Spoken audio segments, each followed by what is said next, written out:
Welcome to the deep dive. Today we're taking a look at something called tetrahydrofolate, THF for short. Right. It sounds complex, but think of it as this really vital little helper molecule, super important for building the basics of life. Absolutely fundamental. Yeah, and we've got these two quick clicks from a Metabolism Made Easy YouTube video. They talk about what THF does and also how certain drugs can actually, get in the way. Hmm. So our mission, pretty simple. Pull out the main ideas about THF's job and how these drugs work. Sounds good. And THF really is central. The video points out it's key for making purines. That happens in us and in microorganisms too. Purines. Okay, why are those important again? Remind us. Well, think of purines as like essential Lego bricks. Mm-hmm. You absolutely need them to build nucleotides. Mm-hmm. And without nucleotides, you just can't make DNA or RNA. The blueprints and the working copies for, well, everything in our cells. Gotcha. So if you don't have enough THF, that whole production line for our genetic material just grinds to a halt. Especially for cells that need to divide fast. Exactly. Growth, repair, all that stuff. And that leads to this really interesting point. The video makes this key difference between us and, say, bacteria. Oh, yeah. What's that? Well, microorganisms, they actually have to make their own folic acid. It's the precursor, the raw material they turn into THF. Ah, okay. They make it from scratch. Right, which makes them vulnerable.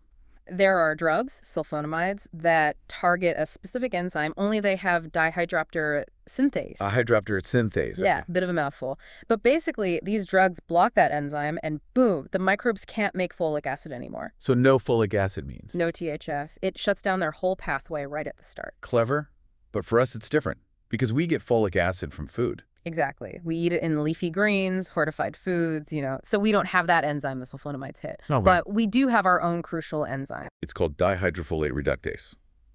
Its job is to take the folic acid we eat and convert it into the active form, THF. And that's where other drugs come in, like methotrexate. The video mentioned that one. Precisely. Methotrexate is what we call a folic acid analog. Meaning it looks like folic acid, kind of pretends to be it. That's a perfect way to put it. It's like a molecular imposter. Yeah.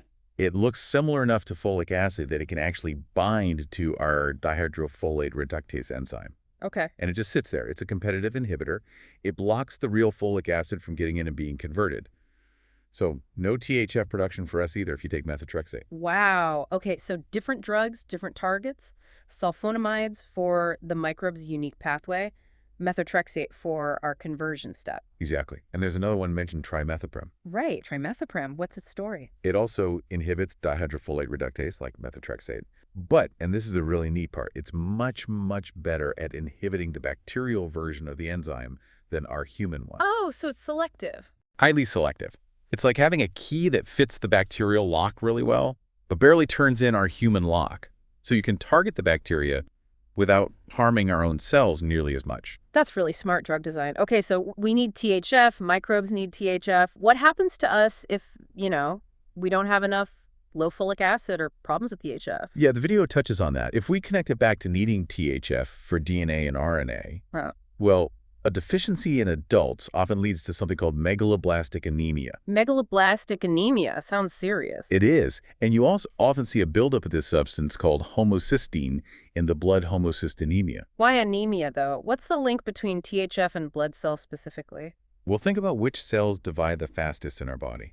The video highlights hematopoietic stem cells, the ones in bone marrow making all our blood cells. Red cells, white cells. Ah, okay. They're constantly dividing. Constantly. Plus skin cells, cells lining the gut. They all need a non-stop supply of nucleotides to make new DNA for division. Right. And if THF is low, they can't get those nucleotide building blocks. Exactly. The production line slows way down.